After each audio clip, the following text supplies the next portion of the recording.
778-1773.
Es la contraseña que yo tengo acá. Sí, toca ponerle debajo. 396437, doctor. Doctor Altamar, sí, 397437 era el código. 39 34 396437. 39 64 37. ¿Esto qué es? Código, la clave. ¿Y la clave no es Altamar asteriscos? No, ese es el link. Ese es el correo. Correo link, doctor. Pero el ID, La contraseña. No, el link es este, 8850. Y el otro es la contraseña, doctor. Link. Y Y esta es este, la contraseña o código. contraseña. Código contraseña. Listo, profe, ya. el correo suyo, doctor, de esa parte, y este es el enlace, el ID. El código hay que meterse, ¿lo tiene? El 39 64 37. Bueno. Bueno.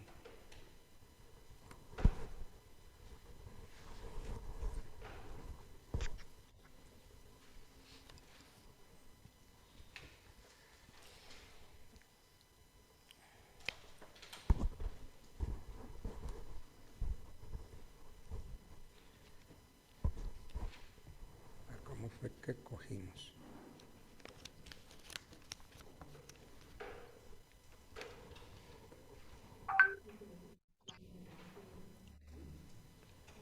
Bueno, entonces tenemos que sacar 3 notas, 30, 30 y 40, ¿cierto?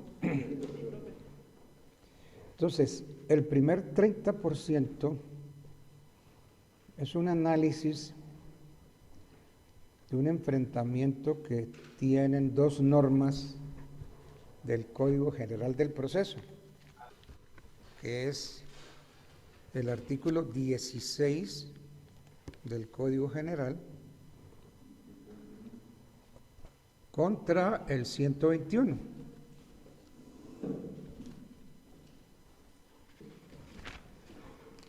¿Cuál es ese enfrentamiento? Que el artículo 121 del Código General nos habla de la duración del proceso.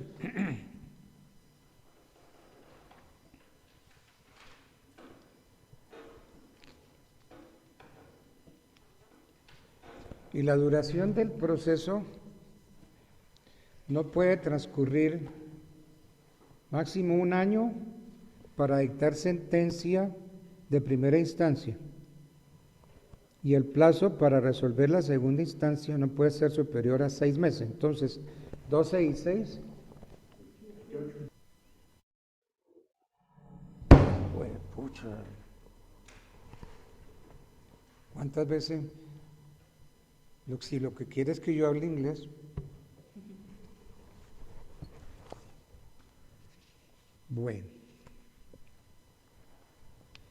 Entonces ese enfrentamiento que habla de, en primer lugar, de 18 meses para resolver el proceso. Y el 16, que nos dice que la competencia es improrrogable. La jurisdicción y la competencia por factores subjetivos funcionales son improrrogables. Entonces aquí hay un enfrentamiento del 16 contra el 121, que el inciso 4 del 121 nos dice: excepcionalmente el juez o magistrado podrá prorrogar por una sola vez el término para resolver la instancia hasta por 6 meses más. Entonces, el 121 nos dice que se puede prorrogar y el 16 nos dice que no se puede prorrogar. Entonces hay que hacer un estudio de ese enfrentamiento entre el 121 y el 16. Eso sería el primer 30%. El segundo 30% es para que ustedes me analicen el indicio y la prueba. El indicio y su prueba. Ya tenemos 30 y 30. Y en el 40%,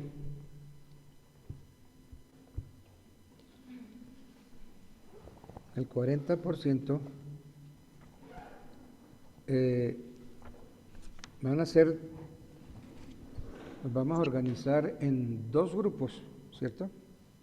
2 grupos, y cada grupo va a analizar los 5 libros del Código General.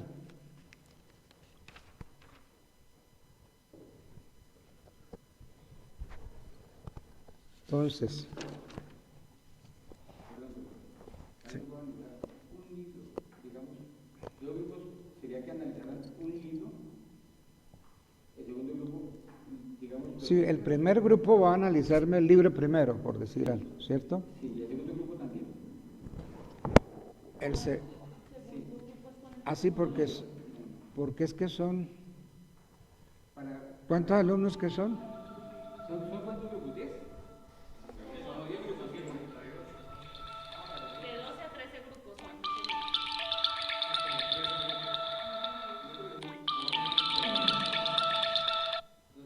Aló.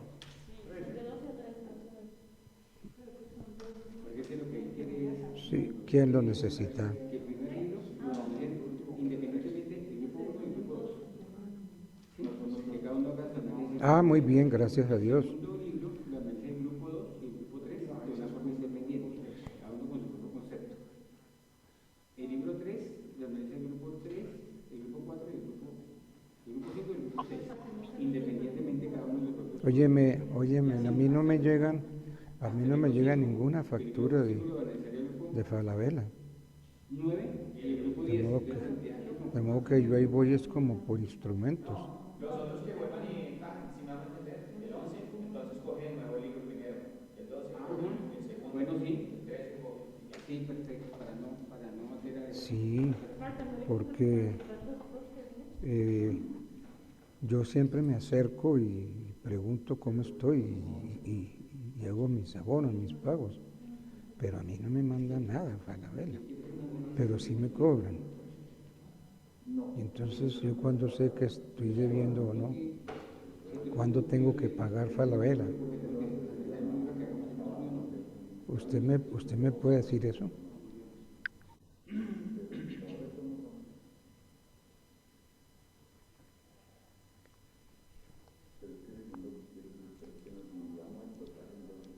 ¿Sabe que por primera vez oigo eso? Y se supone que me llega o no sé, algo que me manda Falabella, ¿cierto o no? ¿Sí o sí? No me respondes así como temeroso. Sí, señor, ¿qué?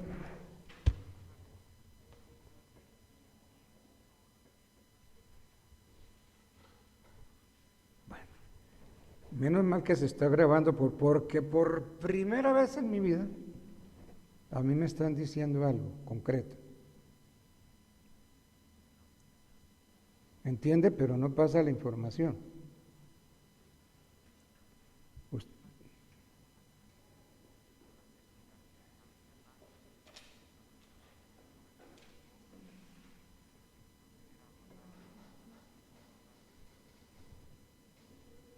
Pero ustedes no pueden decirle que hablaron con el cliente y la novedad de que el cliente se está quejando.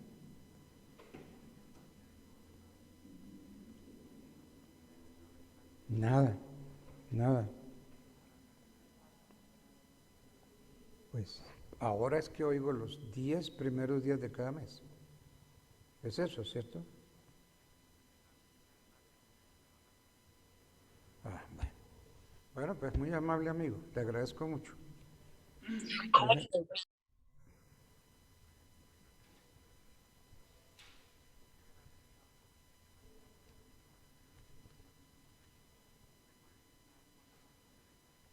No sé, déjeme yo primero consulto con la almohada.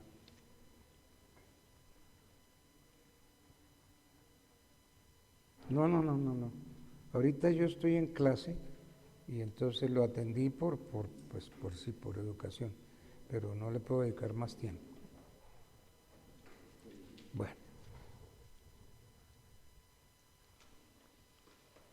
Bueno, igualmente, gracias.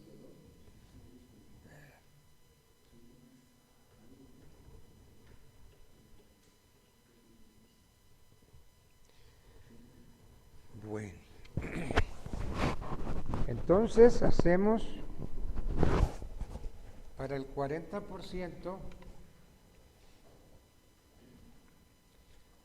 2 grupos, esa es la idea, ¿no? 2 grupos, y esos 2 grupos me van a analizar los libros. Entonces digamos, ese primer grupo me va a analizar el libro primero, por ejemplo. ¿Ok? Pero entonces, ¿cómo conformamos esos grupos ahorita? Pues la sugerencia es que el grupo 1 y el grupo 2, ¿sí?, analicen el libro primero. Pero ¿cuál es el grupo 1 y cuál es el grupo 2? Ya están determinados, doctor. Ya están formados. Ya están, ya tienen así, ya están formados. Ya están conformados, doctor. El grupo 1 y el grupo 2 analizan el libro primero. Ah, entonces, el 40%, bueno, entonces, el grupo 1 y el grupo 2 nos van a analizar el libro primero. ¿Cuántos grupos son? Son 5. Tenemos, doctor, tenemos formados 11 grupos. Están divididos ya ahí. Pues esto siempre nos deja trabajar los 11 grupos. No sé si se puede trabajar seguido.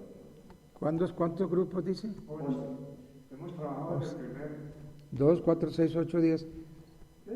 Desde el primer módulo hemos trabajado esos grupos. El último que analice entre los 3 grupos. Entonces, el primer grupo que está formado Por grupo 1 y 2, 1 y 2 me analizan el libro primero. sujetos del proceso. Eso. El grupo 2, 2 y 3 analizan procesos actos procesales. actos procesales, el libro segundo. Actos procesales. El grupo El grupo 3 y 4. 3 que sería 5 y 6, que me analice el libro tercero. procesos. Exactamente, procesos. Y como no hay sino cuatro libros, 4 y 5, ¿no? 5. Disposiciones varias. Entonces, Es el último. en las medidas cautelares, libro cuarto, ¿qué grupo hace el libro cuarto? 7 y 8. Y 9 y 10, Disposiciones varias. el libro quinto. ¿Cómo se llama? ¿Disposiciones qué? Varias. Cuestiones varias, eso tiene que ver con las sentencias y los laudos arbitrales. ¿Ok? Entonces ya tenemos ya estamos 30, 30 y 40. Profe, buenos días. Disculpa, tengo una pregunta. Sí, te oigo. Profe, con el análisis que vamos a hacer de los libros del Código General del Proceso, ¿hacemos una exposición o cómo lo hacemos ahí? ¿O te A ver, enviamos un no, Word? no entendí la pregunta, ¿me la quiere repetir, por favor? Sí, que Despacio. el análisis que vamos a hacer, por ejemplo, nosotros somos el grupo primero. Vamos a hacer el análisis del primer libro del Código General del Proceso. ¿Hacemos una exposición o hacemos un documento y te lo enviamos a ti, al correo? No quedamos en que eso era oral. Ah, ok, profe. Es una exposición oral. Una exposición oral. Los de ese grupo van a tratar el libro primero y me van a hacer la exposición sobre todos los sujetos del proceso.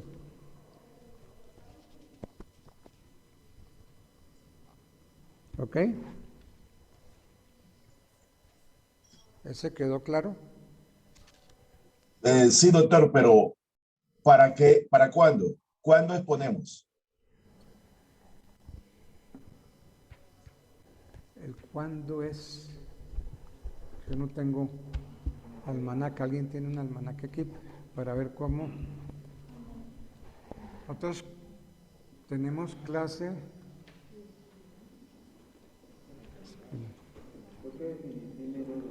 ¿Esto se acaba cuando? ¿El 21 es que se acaba esto?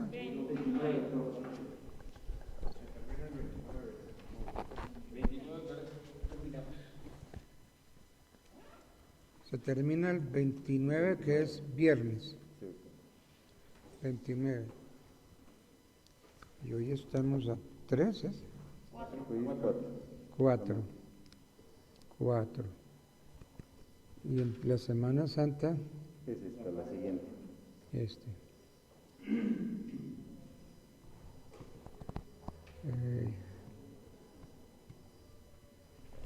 El 29 ya todos tienen que tener Sí. nota, ¿no?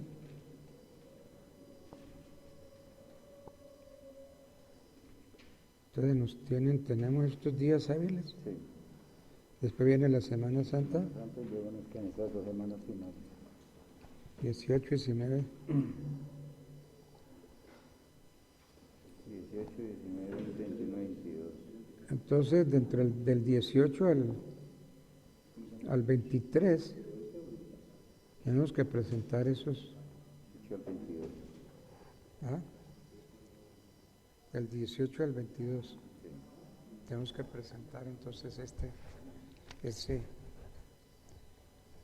análisis de los libros.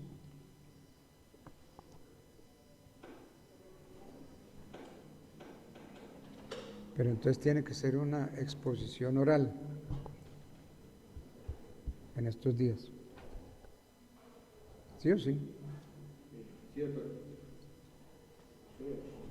Entonces, entre el 18 y el 22, los grupos tienen que hacer una exposición oral de los libros que les ha correspondido. Profe, perdón, se me cortó. ¿Me puedes repetir la fecha? Pues te estoy diciendo que entre el 18 y el 22 de abril, 18 lunes, 19 martes, 20 miércoles, 21 jueves y viernes 22. ¿Qué más fecha? ¿Le quedó claro eso? Pregunto. Sí, profe, qué pena, es que se me había entrecortado. Doctor, ¿y los otros para cuándo? ¿Cuáles otros? El primer tema y el segundo tema. El primer 30 y el segundo 30 para cuándo. El 18 quedamos que para el... ¿Ese es para el 40? Para el 40. Para el 40. Para el 40. Y entonces el primero nos va a tocar... Primero nos va a tocar... 9. Viernes. El viernes. El viernes 30. Viernes 8. Entonces nos va a tocar hacerlo el sábado, ¿no? Entonces tocaría hacerlo el 8. ¿Cierto? Sí, el viernes 1. ¿Ah? El viernes 30 haciendo un trabajo. Profe, buenos días, qué pena. Es que nosotros somos el grupo 11, ¿qué tema nos tocaría?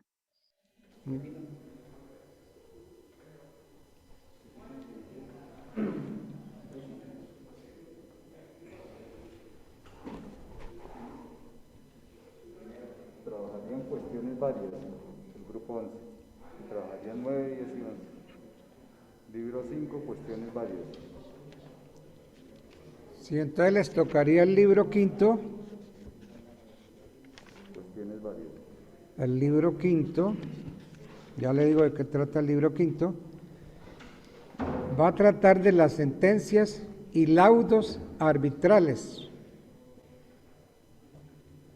especialmente las sentencias y los laudos, las pruebas cómo se practican. Gracias, profe.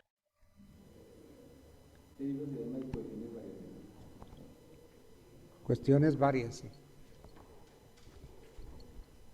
Entonces, ¿ya salimos o no? Sí. El segundo 30%. Entonces, el primer 30% dijimos que para el 8. Viernes 8. El viernes 8. Sí, el primer 30. Este es el segundo. El primer 30% del análisis del 16 contra el 121. Sí, para este viernes. ¿Ok? Y el segundo 30% es sobre el indicio y su prueba. Ese sería para entregarlo cuando.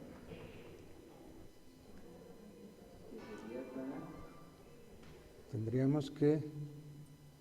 Es que ya ahí viene la Semana Santa. Entonces aquí termina la Semana Santa el 17, ¿cierto? Sí, el 15 termine.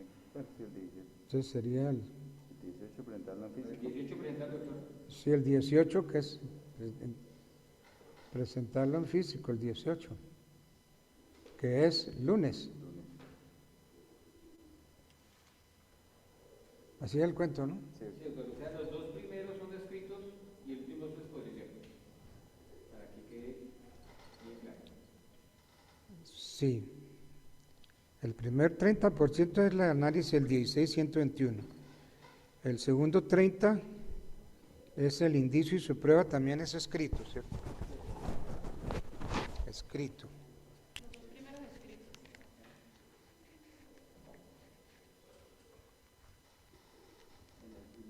Escritos. Y el 40% que es de los libros, eso es una exposición oral, ¿cierto?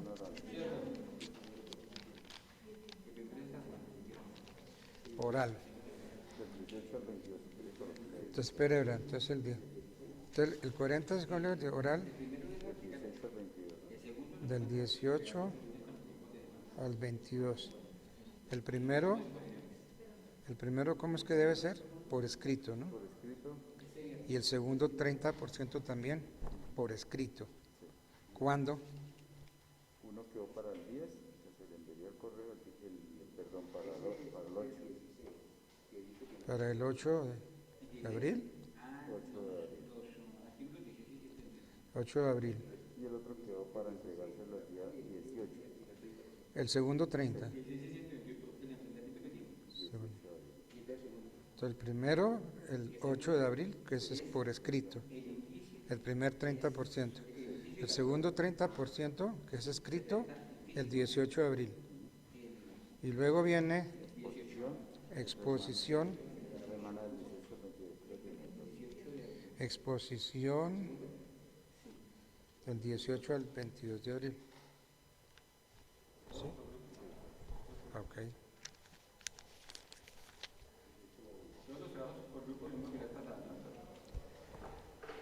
Los mismos grupos.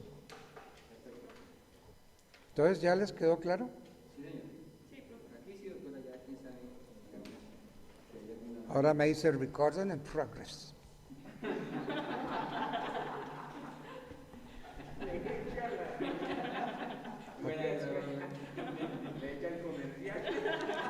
Está tan horrible. Bueno.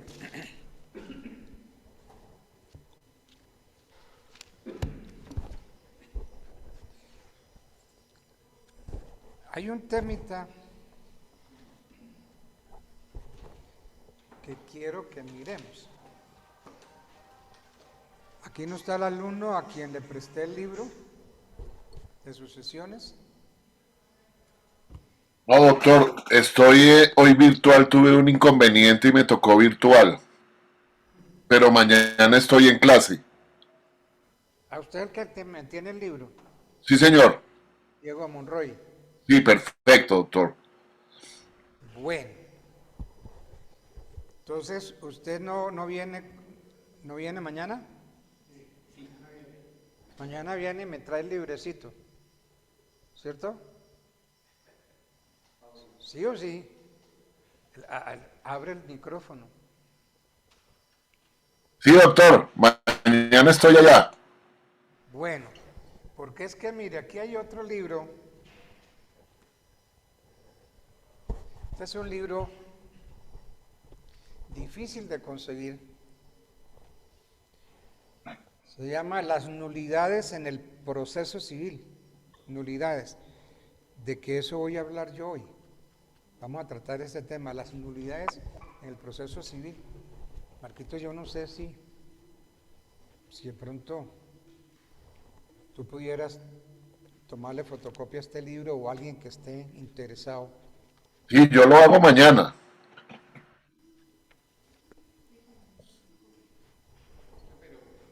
¿Dónde me ve? Hay páginas más importantes, hay que tomarlo todo. No, pues, que todo el libro tiene que ver con las nulidades.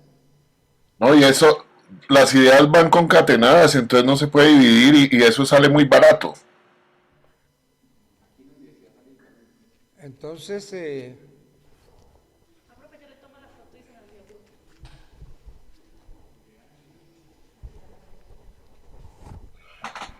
bueno,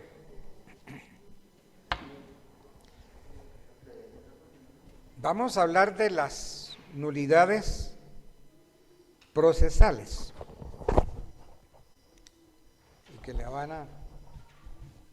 y que usted de pronto lo va a fotocopiar, ¿cierto, don Diego? Sí, doctor, yo mañana lo llevo y se lo regreso el lunes. Eso. Usted me trae el de sucesiones y entonces toma este. Sí, señor. Perfecto. Bueno. Si abrimos el Código General del Proceso, en el artículo 136 del Código General,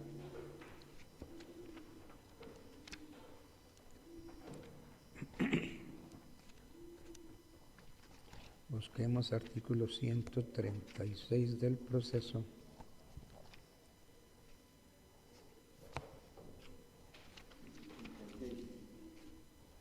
Saneamiento de la nulidad.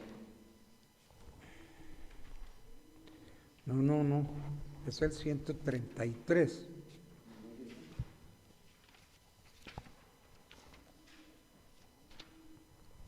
Causales de nulidad.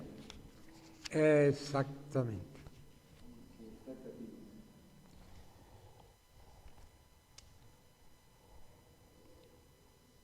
Las nulidades procesales están taxativamente dispuestos en el artículo 133 del Código General del Proceso. Este artículo es taxativo. ¿Por qué afirmo yo que este artículo 133 del Código General del Proceso es taxativo? Miren la redacción, artículo 133, Código General del Proceso. Causales de nulidad. El proceso es nulo en todo o en parte solamente en los siguientes casos. Entonces la palabrita solamente le da al artículo un tinte. El artículo es taxativo porque fuera de los casos enumerados en el 133 no hay más causales de nulidad, porque el mismo artículo nos lo dice, solamente. El proceso es nulo solamente en los siguientes casos, o sea que no admite nada más, no admite más casos de nulidad. Entonces, ¿cuáles son las causales de nulidad? Tenemos entonces que el artículo 133 nos dice que solamente en los siguientes casos. Primero, cuando el juez actúa en el proceso después de declarar la falta de jurisdicción o de competencia, que ahora lo vamos a analizar. Segundo, cuando el juez procede contra providencia ejecutorial del superior, revive un proceso legalmente concluido o pretermite íntegramente la respectiva instancia. Tercero, cuando se adelanta después de ocurrida cualquiera de las causales legales de interrupción o de suspensión, o si en estos casos se reanuda antes de la oportunidad debida. Cuarto, cuando es indebida la representación de alguna de las partes o cuando quien actúa como su apoderado judicial carece íntegramente de poder. Quinto, cuando se omiten las oportunidades para solicitar, decretar, practicar pruebas o cuando se omite la práctica de una prueba de acuerdo con la ley, en fin. Entonces aquí están las causales de nulidad y vamos a explicar esas causales una por una.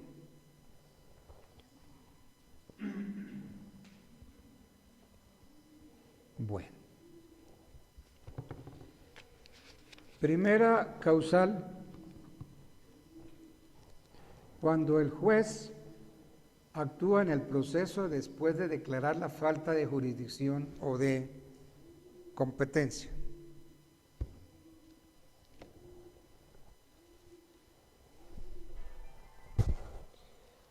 Cuando corresponde a distinta jurisdicción, que es la primera, después de declarar la falta de jurisdicción o de competencia.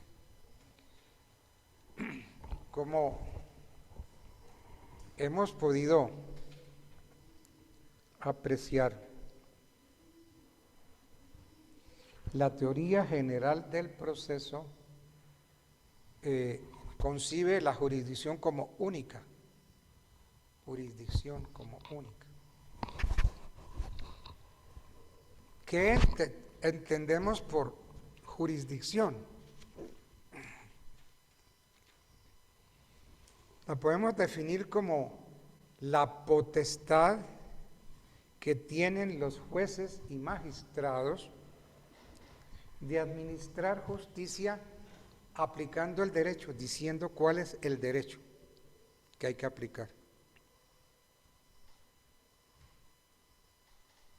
Sin embargo, nuestro ordenamiento civil la equipara impropiamente a la incompetencia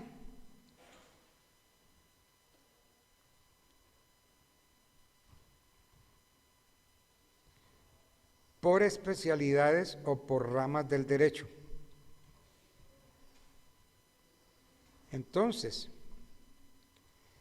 la falta de jurisdicción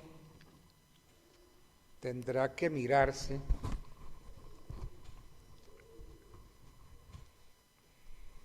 desde la perspectiva de las manifestaciones de la jurisdicción que trae nuestra Constitución política.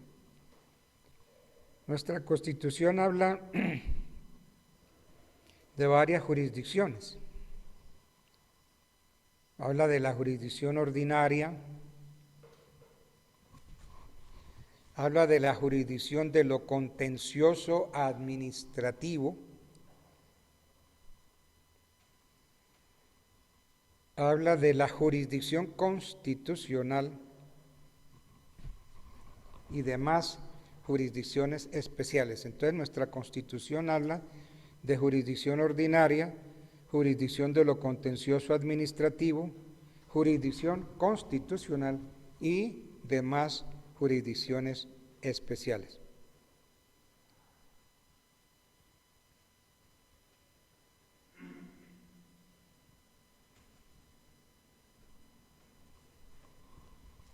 Bueno.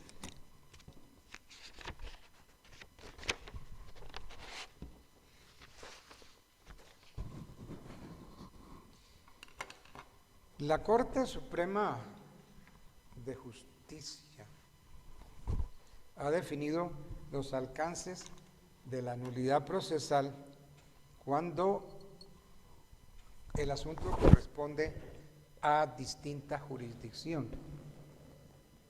Estamos en el numeral primero del 133. La jurisdicción que más materias abarca indudablemente es la jurisdicción ordinaria, que otros llaman jurisdicción común. La jurisdicción común o ordinaria. ¿Por qué? Porque se ocupa de las controversias en materias civil, comercial, laboral, penal y agraria.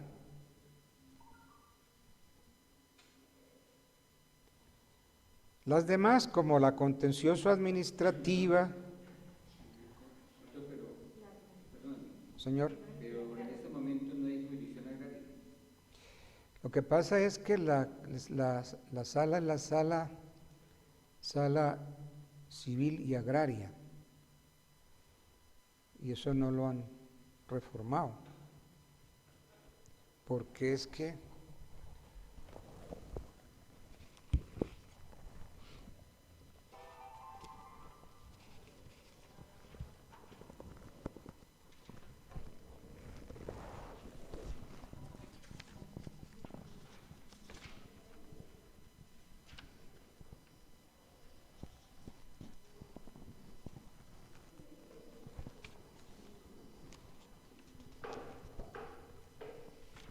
no tengo aquí el exequatur.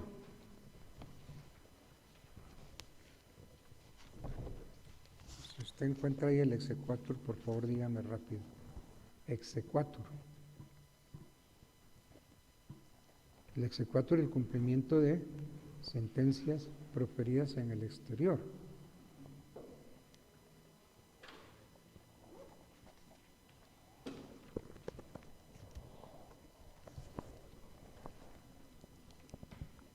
A ver si tiene aquí.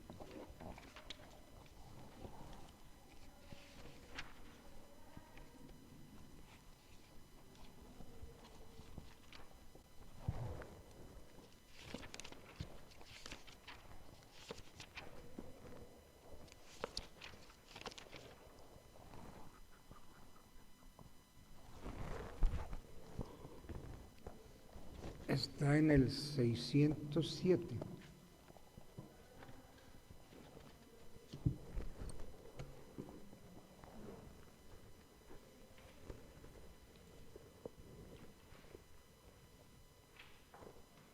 Trámite de C4. Sí, señor.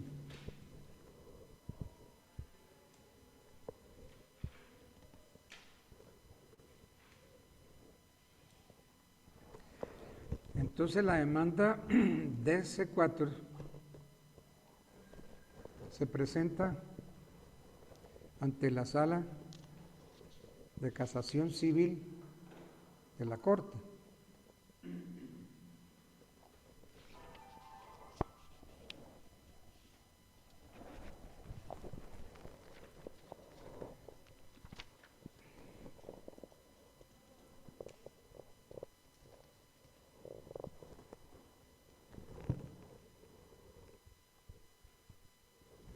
Bueno.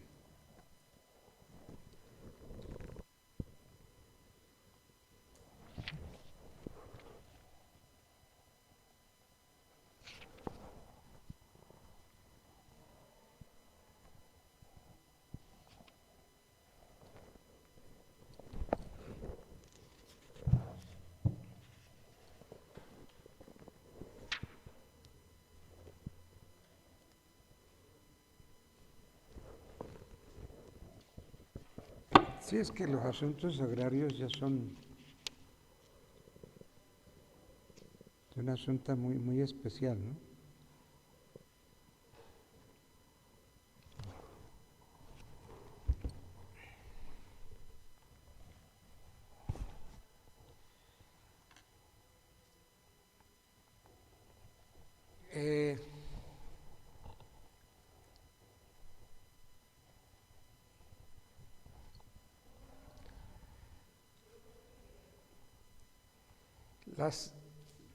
Repitiendo el tema, que la jurisdicción que más abarca es la común y la ordinaria, que se ocupa de las controversias civiles, competencias penales, laborales.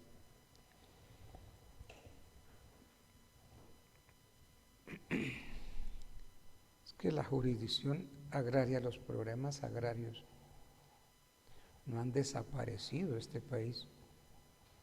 Problemas, diga usted, sobre la propiedad rural, la propiedad de los indígenas.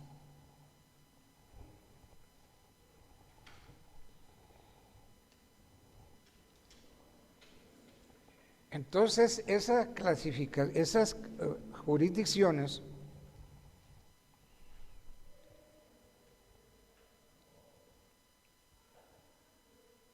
se llamaban antes jurisdicciones especiales.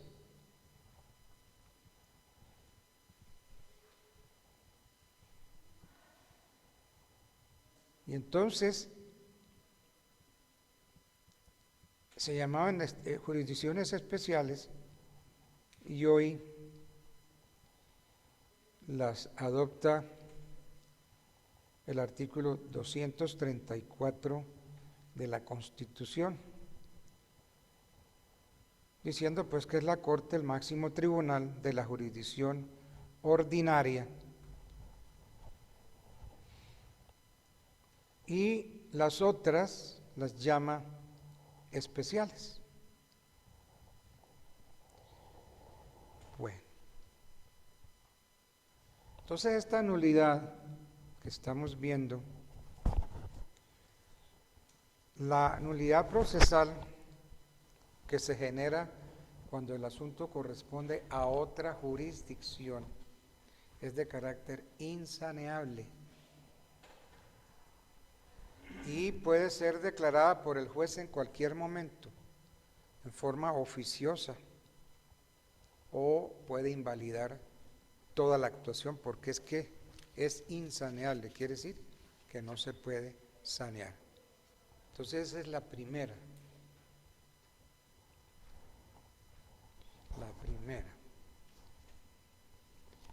La segunda es cuando el juez carece de competencia,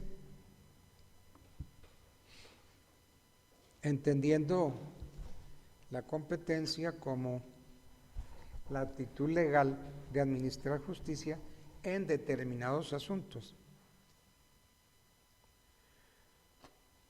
O podríamos decir, es como la medida de la jurisdicción que se distribuye entre los distintos jueces. Entonces, podemos afirmar que la causal segunda de nulidad, o sea, cuando el juez carece de competencia, se origina exclusivamente por inobservancia del factor funcional de la competencia.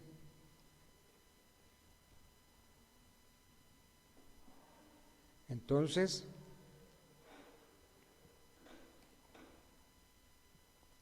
cuando la materia corresponde a otro juez distinto del civil, pero que pertenece a la jurisdicción ordinaria,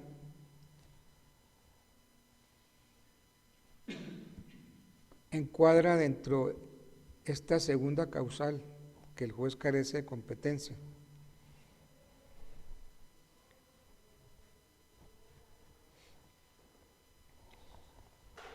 Y dentro del factor funcional también hay conocimiento de los recursos extraordinarios. Por ejemplo, el recurso extraordinario de casación, eso le corresponde exclusivamente a la Corte Suprema de Justicia, el recurso extraordinario de casación. Pero toda providencia es susceptible de ser revisada. Entonces hay un recurso extraordinario de revisión. Entonces, la revisión también le corresponde a la Corte Suprema de Justicia. Buenos días. Le corresponde también a la Corte Suprema de Justicia la revisión. Pero también pueden revisar los tribunales superiores.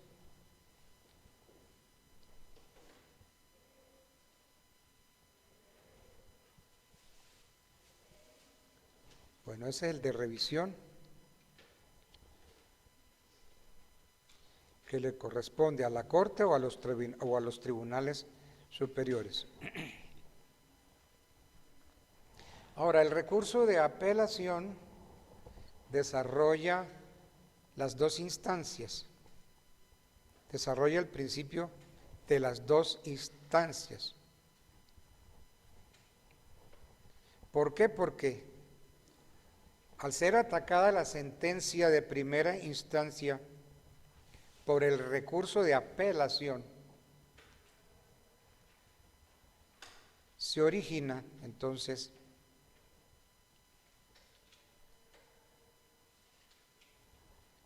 repítame, al ser atacada la sentencia primera instancia por el litigante inconforme, mediante la apelación se origina la segunda. Entonces son dos instancias. Entonces, la primera instancia la ataca el litigante inconforme con la apelación y la apelación genera entonces la segunda instancia, que la apelación le corresponde a un juez diferente, porque yo interpongo el recurso de apelación ante el juez que pronunció el fallo. Esa es primera instancia. Y entonces me concede el recurso, entonces la apelación sube al inmediatamente superior. Pues.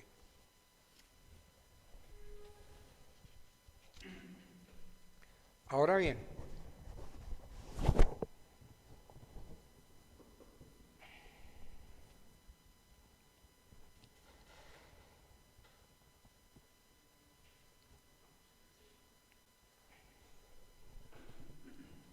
cuando uno apela, tiene que sustentar el recurso.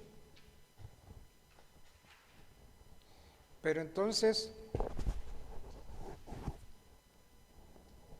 si el apelante no cumple con la carga de sustentar el recurso, ¿a qué se expone? No lo sustenta. Al no sustentarlo, el juez le puede declarar desierto el recurso. Entonces la sustentación es vital. Es suficiente que el recorrente exprese en forma concreta las razones que lo llevan a impetrar el recurso. Pero si no sustenta el recurso, le declaran desierto el recurso. Hay un principio en derecho procesal que reza, dice, reformatio in peius, reforma en peor. El juez de segunda instancia no puede reformar ni en mejor ni en peor la sentencia proferida. Esa es una prohibición. Entonces el juez de segunda instancia se encuentra limitado por el principio de la reformatio in peius. ¿Qué tiene que hacer el juez de segunda instancia? Estudiar únicamente el punto controvertido, porque el recurso de apelación se entiende interpuesto en lo que es desfavorable. Entonces el juez va a estudiar eso, pero no lo puede resolver en peor. ¿Sí? ¿Me entendemos eso? Entonces ese principio de la reformatio in peius limita al juez de segunda instancia, porque el recurso de apelación se entiende interpuesto en lo desfavorable, y entonces el superior no puede modificar, no puede revocar la providencia, porque incluiría en la reformatio in peius. ¿Qué pasa si el superior reforma la sentencia contrariando esa prohibición de la reformatio in peius? Y entonces hace más gravosa la situación. Buenas, ¿cómo vamos? Entonces, si ese juez hace más gravosa la situación del único apelante, entonces el proceso es nulo, hay que declararlo nulo. ¿Por qué? Por falta de competencia, porque el juez no tiene competencia para reformar en peor. Entonces, cuando el superior reforma la sentencia contrariando la prohibición establecida y haciendo más gravosa la situación del único apelante, incurre en la causal segunda de nulidad por falta de competencia para obrar de esa manera. Entonces, el proceso es nulo y se puede pedir la nulidad de ese proceso. Buenos días. De casualidad, doctor, ¿usted no nos puede dar un ejemplo de ese primer punto? Que no me queda muy claro con el ejemplo de que un tribunal, en este caso alguien superior, no puede cambiar, no puede mejorar ni empeorar Sobre todo empeorar la situación, porque si la empeora, él no tiene competencia para empeorar. Entonces el proceso se vuelve nulo. Porque diga usted que el juez dice, bueno, usted está condenado a pagar esto y esto, pero además, páguese esto y esto y esto y esto y esto. Entonces está imponiendo unas cargas procesales porque se le ocurrió al juez. Entonces modificó está reformando en peor. Y si lo modificó, entonces su proceso se vuelve nulo. Y esa nulidad se la pueden pedir, cualquiera de las partes puede pedirle la nulidad. Entonces, Por eso es que siempre, en segunda instancia, se ratifica, casi siempre se ratifica la primera sentencia. Después, o sea, la sentencia de primera instancia. si el juez de segunda instancia, pues O sea, la segunda instancia es muy limitada, entonces. sí, muy limitada. Muy limitada. Sí, entra, pues sí puede reformar la primera, ¿no? El juez puede entrar a analizar la primera instancia y la puede reformar. Pero también puede decir que se ratifica en lo actuado. Casi siempre es así. Me ratifico en lo actuado y ahí queda. Como el camino del recurso especial de apelación, el paso que toca dar para poder llegar a recurso especial, la revisión, hacer una revisión. Ah, sí,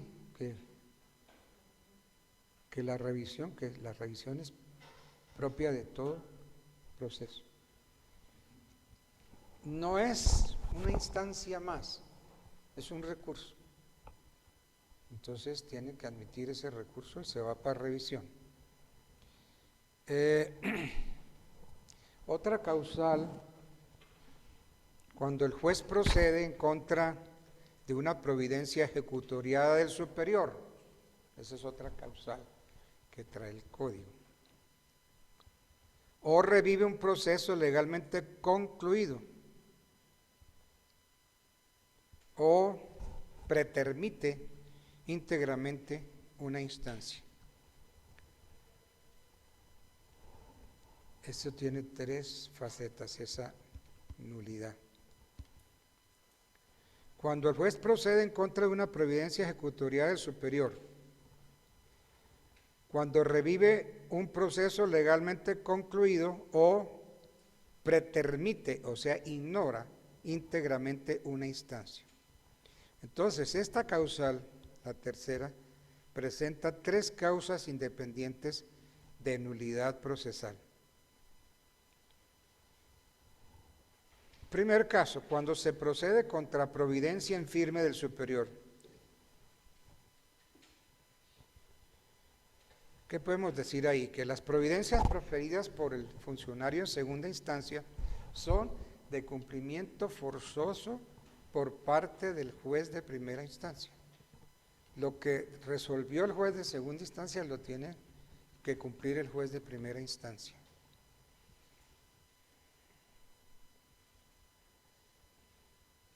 Entonces, cuando el funcionario de segunda instancia profiere el fallo, ese fallo, ese cuaderno, ese expediente, regresa al despacho del acuo, así se dice acuo, o sea, del que profirió. Este va a proferir un auto que dice, ejecútese, obedézcase lo resuelto por el superior, tiene que decirlo. Y tiene que disponer lo necesario para su cumplimiento. Ahora, ¿qué pasa si obra en contra de lo dispuesto por el superior?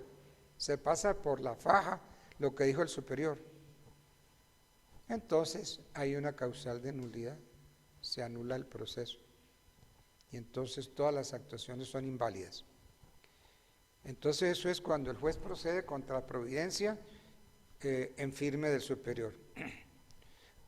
Dijimos tres causas. Segunda causa, cuando el juez revive un proceso legalmente concluido. ¿Cuándo ocurre este hecho?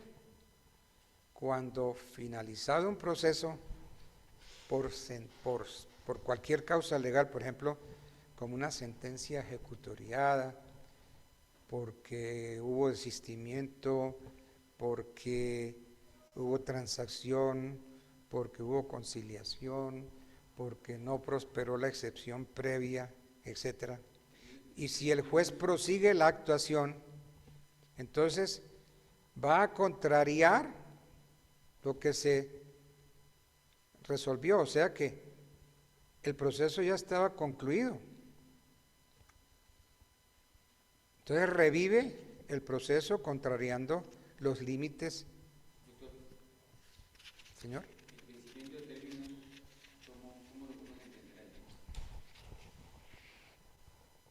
Pues es que si se venció el término,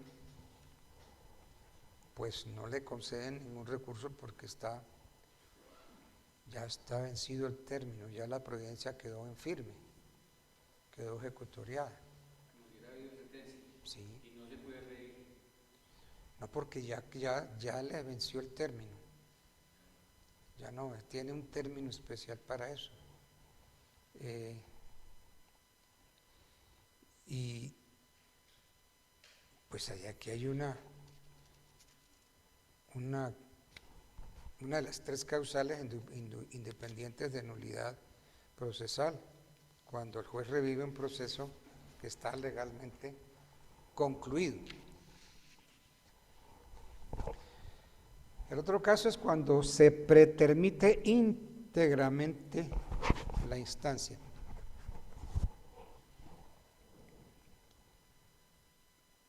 Anoten esto que les voy a decir porque no lo encuentran en ningún diccionario. No está, ni diccionarios jurídicos, ni diccionarios de la lengua, ni nada. ¿Qué es pretermitir? Porque si ustedes se van a un diccionario no encuentran pretermitir. No lo encuentran. El término pretermitir. Sí. Entonces se los voy a dictar. Lento y reposado.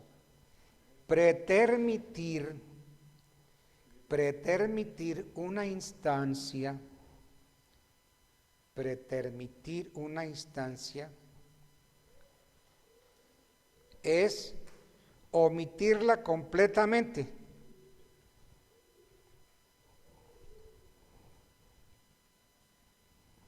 Entonces, no se trata de una omisión parcial, sino una omisión total.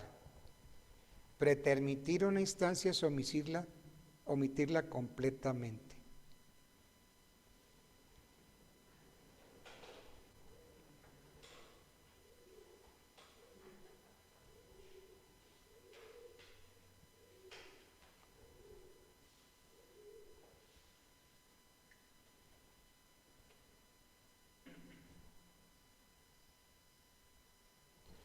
Es como cuando se interpone el recurso de casación per saltum.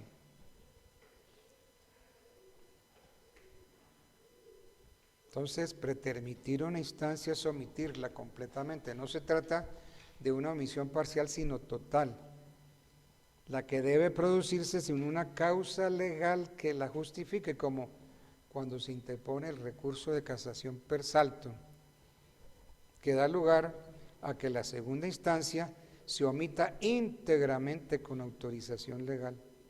Pretermitió la segunda instancia.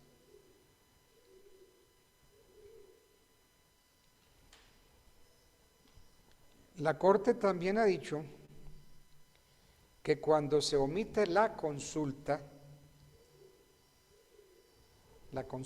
aclaro, no es una instancia. Entonces,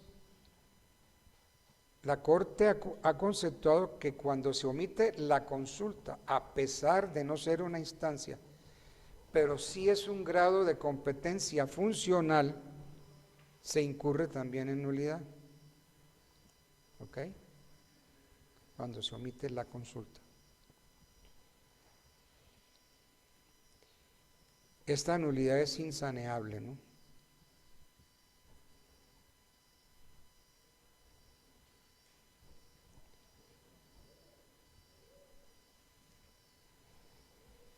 Hay otra nulidad cuando la demanda se tramita por un proceso diferente al que le corresponde. Cuando la demanda se tramita por procedimiento diferente al que corresponde.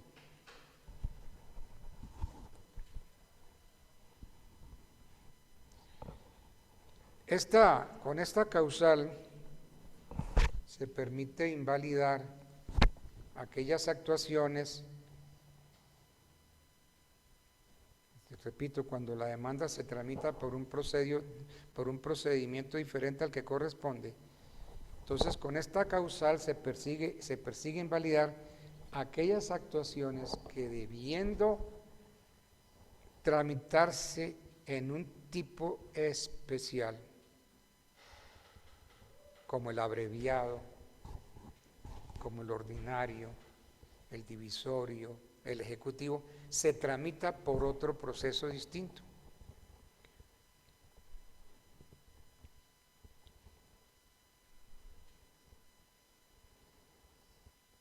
Por ejemplo,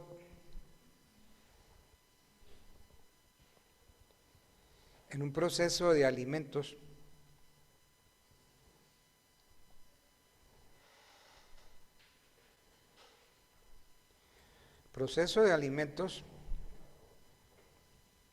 se debe tramitar como proceso verbal sumario. Entonces, si hay una equivocación en el trámite, el proceso de alimentos se tramita por el proceso verbal sumario.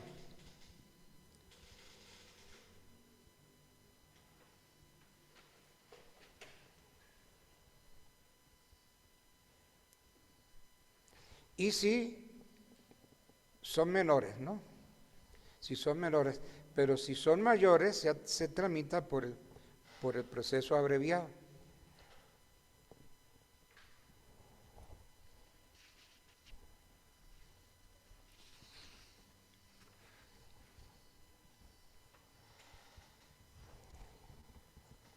Otra causal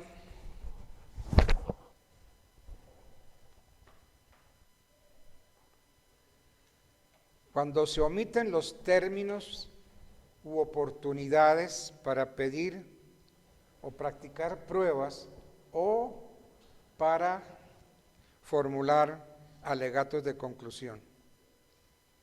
Cuando se omiten los términos u oportunidades para pedir o practicar pruebas o para formular alegatos de conclusión. Esta causal, a su vez, contempla 3 distintos eventos. Primer evento, cuando se omiten las oportunidades para pedir pruebas.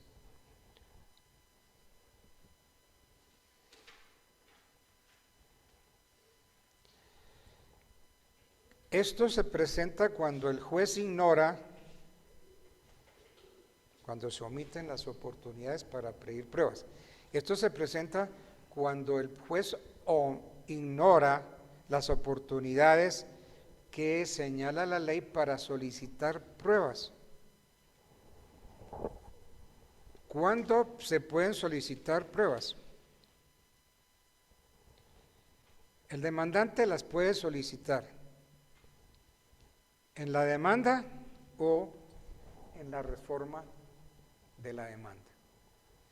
El demandante puede solicitar pruebas en la demanda o en la reforma de su demanda.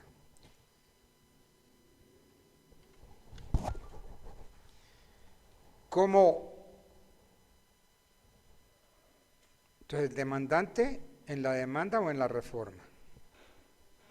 El demandante. El demandado cuando contesta la demanda.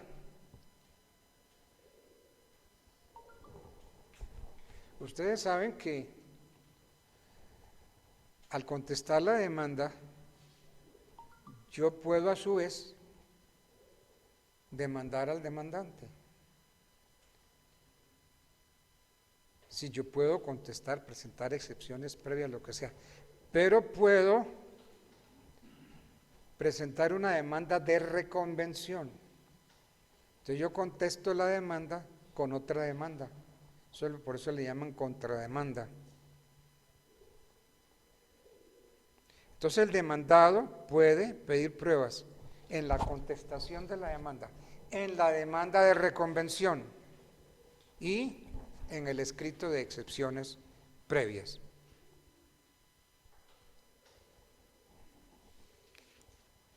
Entonces queda claro, ¿no? El demandante, ¿cuándo puede solicitar pruebas? Cuando presenta la demanda o su reforma. El demandante. Y el demandado, en la contestación de la demanda, en la demanda de reconvención y en el escrito de excepciones previas.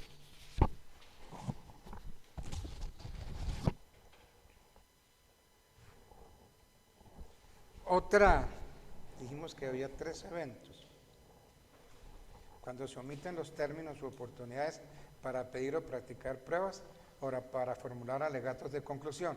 Esta causal contempla 3 distintos eventos. Cuando se omiten las oportunidades para pedir pruebas. Segundo, cuando se omiten los términos u oportunidades para practicar pruebas. El primero es para pedir pruebas. Cuando se omiten las oportunidades para pedir pruebas. El segundo es cuando se omiten los términos para practicar las pruebas. En este caso, la prueba se solicitó oportunamente y más aún fue decretada. La prueba se solicitó y fue decretada. Lo que pasa es que no se practicó. Es un error de actividad procesal consistente en haber omitido la oportunidad para practicar las pruebas solicitadas y decretadas.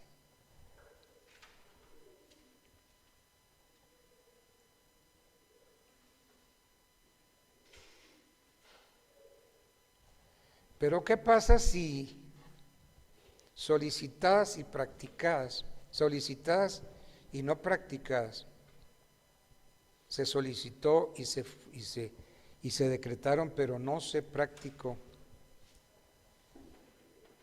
Si el interesado no reclamó, pues resulta que el vicio queda subsanado. ¿Ok?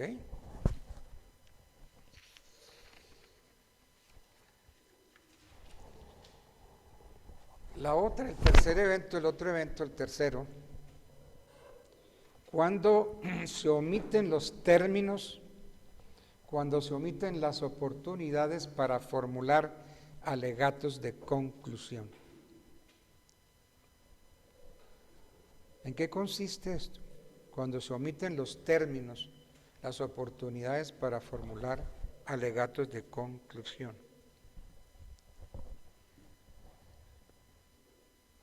Consiste en que no se da a las partes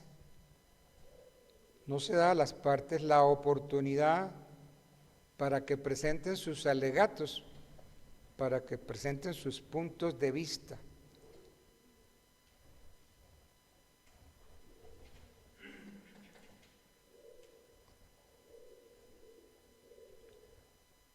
Ese es otro casito.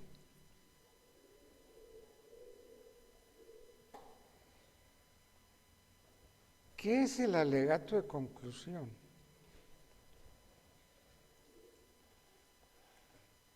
El alegato de conclusión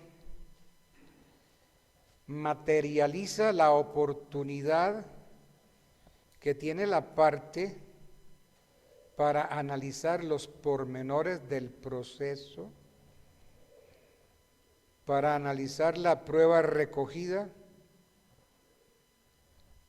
para analizar las normas aplicables al caso concreto.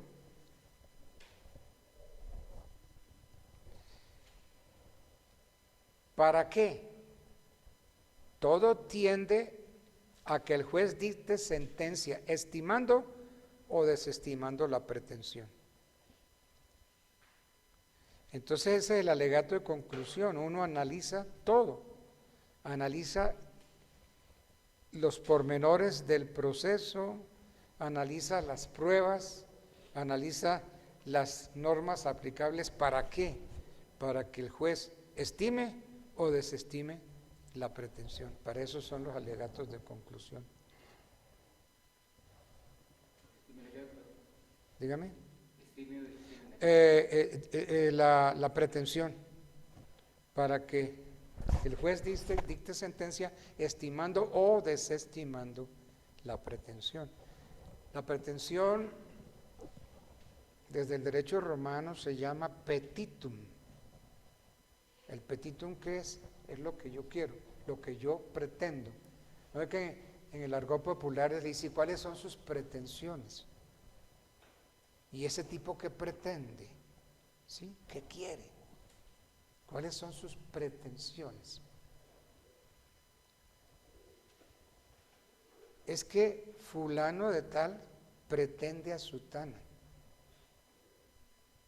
Pues quiere algo con ella, ¿cierto? Pretende. Entonces ese es el petitum, las pretensiones. Por eso cuando las pretensiones son muy exageradas o muy ilusas, entonces se le dice, oye, usted sí que es pretencioso, ¿no? Usted sí que es pretencioso. Oiga, y con todo lo que hizo, ¿qué pretende con todo lo que usted hizo? El petitum, ¿qué quiere? Bueno. Ahora, cuando hay indebida representación de las partes, tratándose de apoderados judiciales, esta causal solamente se configura si no hay poder, si el apoderado carece totalmente de poder para el respectivo proceso.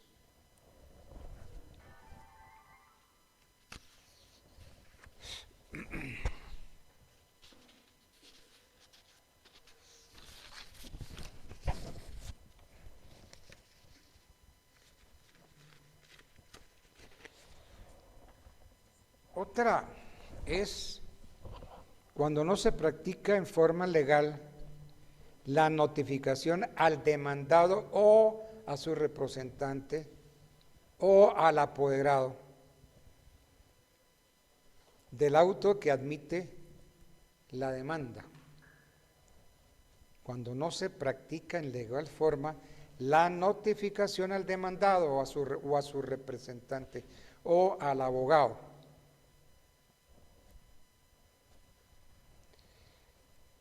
¿Qué es lo que no le han notificado? El auto admisorio de la demanda. El auto admisorio de la demanda. Porque en el proceso ejecutivo no hay auto admisorio. En el proceso ejecutivo lo que hay es mandamiento de pago. El juez le da tantos días para pagar la obligación, eso es el mandamiento de pago. Y en los otros procesos ahí es auto admisorio. Entonces, cuando no se practica en legal forma la notificación al demandado, a su representante o al apoderado del auto que admite la demanda, o cuando no se notifica en legal forma el mandamiento de pago.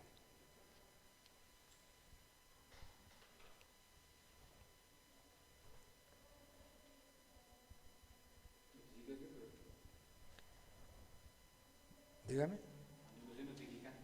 Cuando no se notifica el auto admisorio,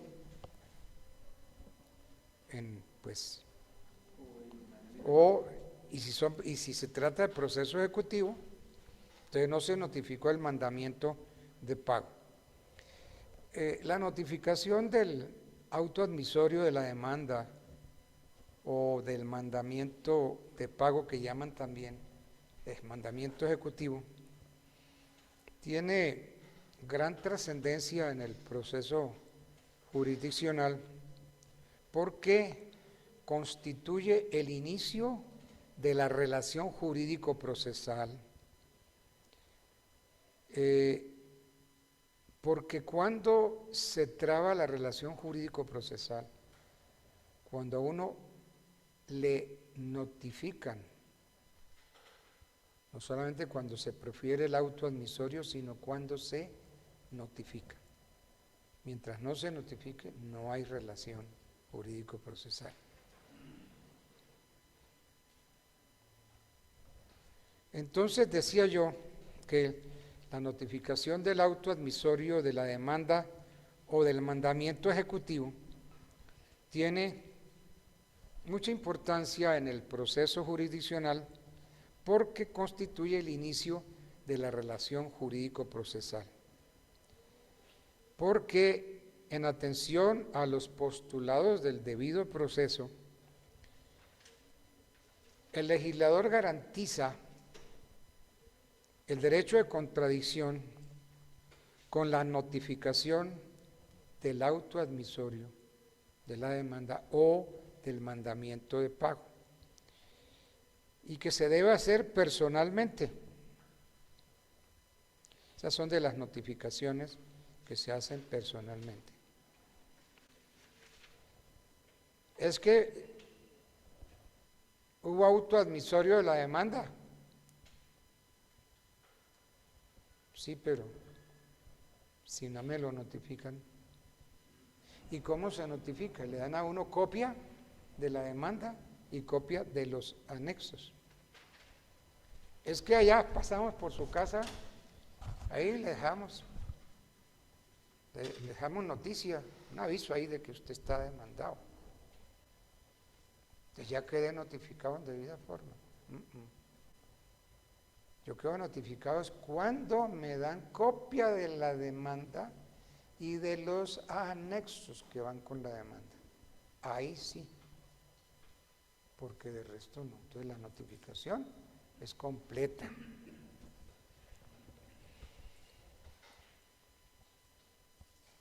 ¿Por qué? Porque es que el legislador tiene que garantizarle al demandado el derecho de contradicción. Yo puedo contradecir, yo puedo oponerse. Y entonces, hay una serie de formalidades que si no se tienen en cuenta, acarrea la invalidez del proceso. ¿Cuáles son? Copia de la demanda, copia de los anexos. La notificación del auto admisorio de la demanda como el mandamiento de pago tiene que hacerse personalmente, debe hacerse personalmente.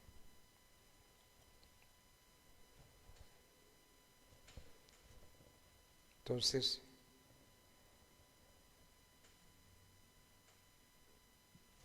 pero resulta que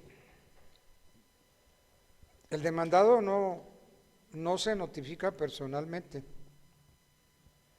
Entonces, ¿qué puede uno hacer ante eso?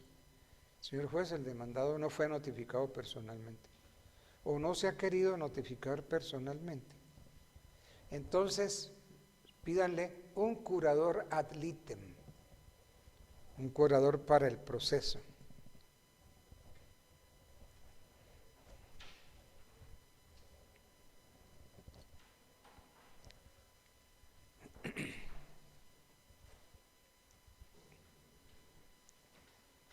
Entonces, la notificación personal se va a hacer al curador ad litem que designe el juez.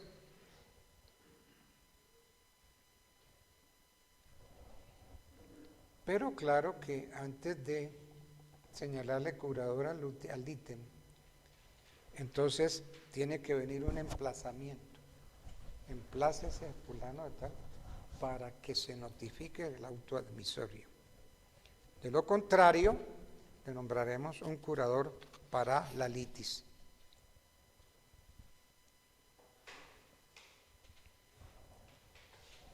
Pero resulta que uno no solamente debe notificar a las personas conocidas o el emplazamiento de las personas conocidas, sino que también unas personas indeterminadas, porque en el proceso hay partes que deben comparecer, pero no fueron citadas, son indeterminadas.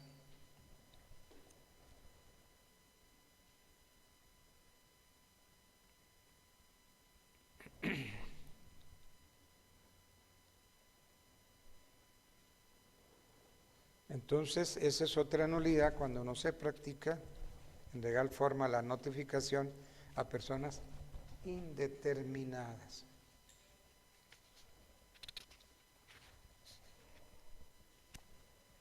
Notifíquese, señor juez, no solamente a las personas determinadas, sino a todas aquellas personas que se crean con derecho a intervenir en el proceso.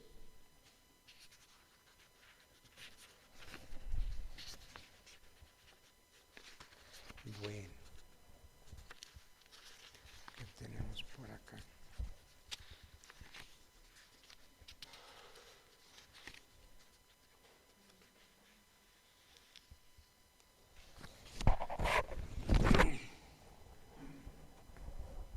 Hablando de la declaración de la nulidad procesal, ¿quién la hace?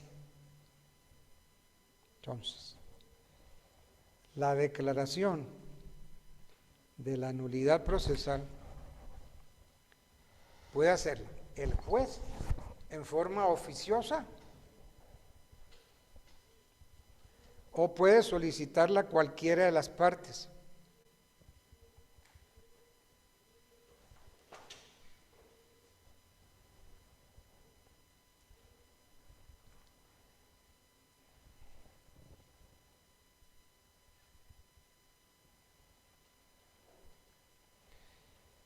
Entonces, hablando de la aclaración oficiosa del juez,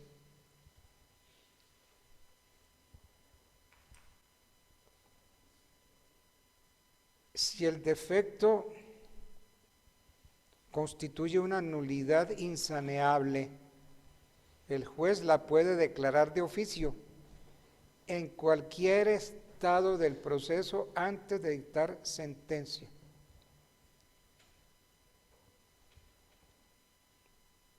Pero no se refiere únicamente a la sentencia de primera instancia, porque el superior jerárquico que conoce del recurso de apelación también tiene competencia para declarar oficiosamente la nulidad que observe.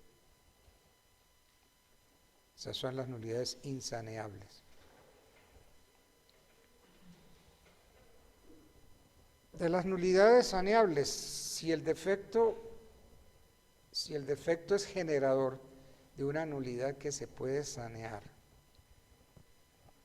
el juez entonces ordena ponerla en conocimiento de la parte afectada. ¿Para qué? Para que proceda a sanearla, porque es que el defecto es generador de nulidad saneable. Entonces el juez ordena ponerla en conocimiento de la parte afectada a través de un auto. Y entonces, ¿para qué? Para que la sanee. Si dentro de los 3 días a la notificación de dicha parte no alega la nulidad, pues queda saneada, la nulidad queda saneada. Y entonces el proceso continúa su curso. Y si la parte manifiesta que no sanea la nulidad, pues el juez la puede declarar.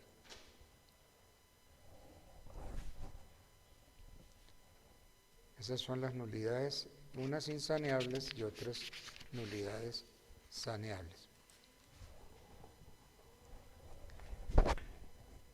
La nulidad a petición de parte.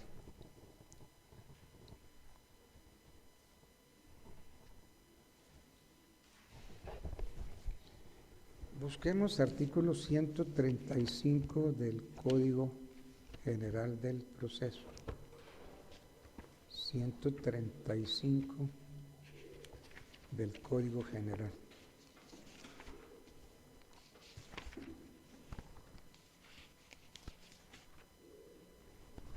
135 requisitos para alegar la nulidad. La parte que alegue una nulidad deberá tener legitimación para proponerla. Es decir, debe estar legitimado para proponer esa nulidad. La parte que alegue una nulidad deberá tener legitimación para proponerla. Expresar la causal invocada y los hechos en que se fundamenta. Y aportar pruebas o solicitar las pruebas que quiera hacer valer. No podrá alegar la nulidad quien haya dado lugar al hecho que la origina, ni quien omitió alegarla como excepción previa si tuvo oportunidad para hacerlo, ni quien después de ocurrida la causal haya actuado en el proceso sin proponerla.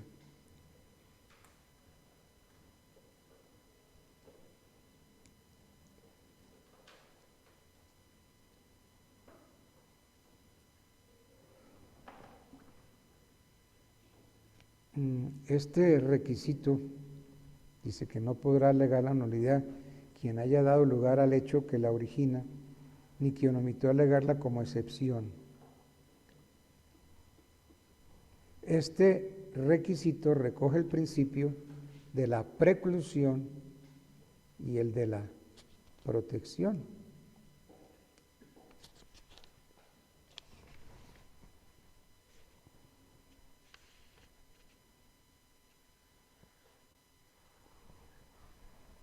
La nulidad por indebida representación continúa el 135.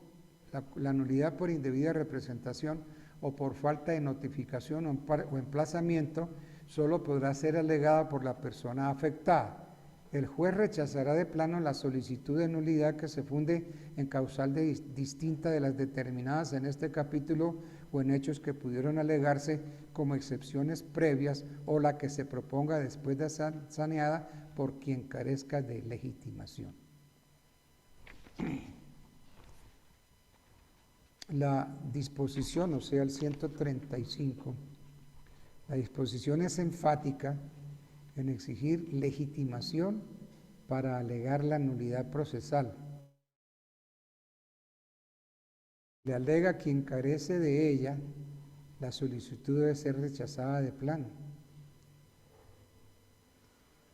En la misma dirección, el precepto circunscribe a la persona afectada la legitimación para invocar la nulidad por indebida representación o por falta de notificación. El Código General del Proceso dice que no podrá alegar la nulidad quien haya dado lugar al hecho que la origina. Entonces, el Código General descarta la alegación de la nulidad por quien haya causado o quien omitió alegarla como excepción previa o actuó sin proponerla. Entonces, descarta la alegación de la nulidad por quien la haya causado. Que dice, no podrá alegar la nulidad quien haya dado lugar al hecho que la origina, ni quien omitió alegarla como excepción previa si tuvo oportunidad para hacerlo, ni quien después de ocurrida la causal haya actuado en el proceso sin proponerla. Entonces, este principio, este requisito recoge la preclusión. No podrá alegarla quien haya dado lugar, ni quien omitió alegarla, es decir, le precluyó el término para alegarla. ¿Sí?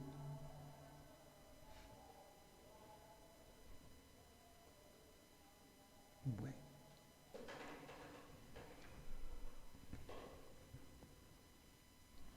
¿Se puede sanear la nulidad? La nulidad dice el 136, saneamiento de la nulidad. La nulidad se considerará saneada en los siguientes casos.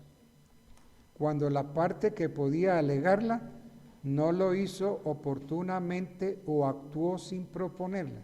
Primer caso de saneamiento. Segundo caso de saneamiento, cuando la parte que podía alegarla la convalidó en forma expresa antes de haber sido renovada la actuación anulada.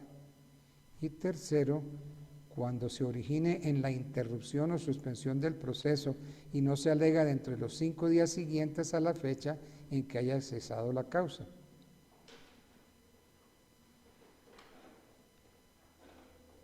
Y cuarto, cuando a pesar del vicio el acto procesal cumplió su finalidad y no se violó el derecho de defensa. Hay un parágrafo, el 136, dice: las nulidades por proceder contra providencia ejecutoriada del superior, revivir un proceso legalmente concluido o pretermitar íntegramente la instancia son insaneables. Clarito lo dice el parágrafo. Las nulidades por proceder contra la providencia ejecutorial superior, revivir un proceso legalmente concluido o pretermitir íntegramente la respectiva instancia son insaneables. Entonces, no hay nada que hacer.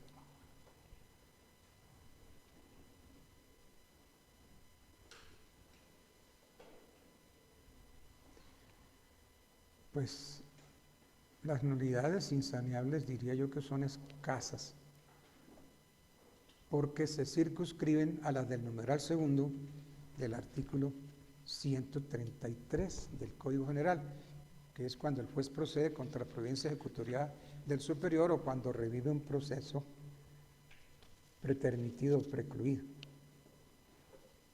Todas las demás son saneables. Bueno.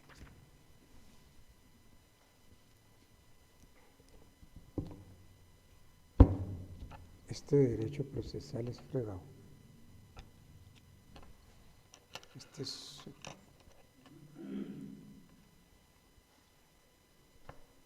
Ustedes tienen que presentar un examen de estado para poderse graduar. ¿Sí? ¿Les toca?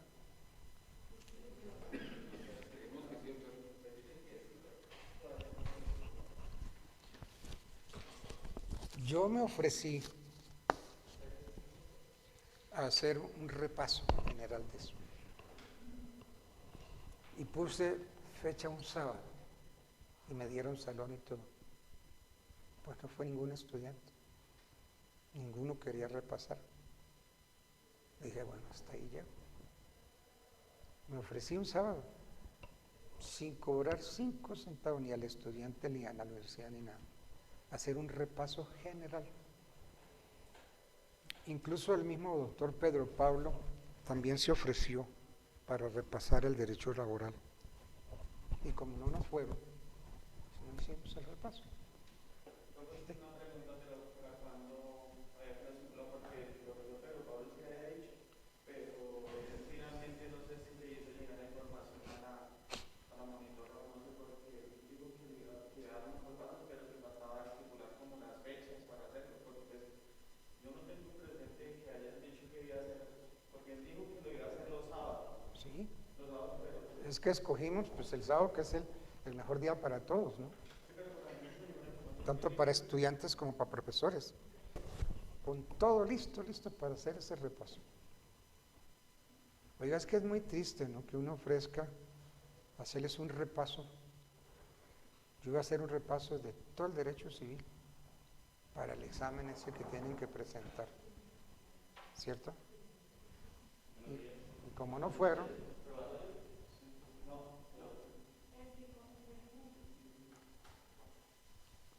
Entonces, como no fueron, Profe, perdón, yo creo que esa información, me quedé con los crespos hechos.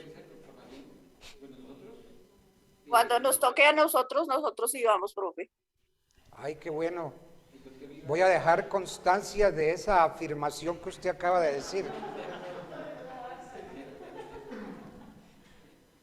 Miren, el símil ese que yo pongo, esponjas que chupen, que absorban todo lo que se les enseña. Todo. Porque todo le sirve a uno. pero te refieres a los mecanismos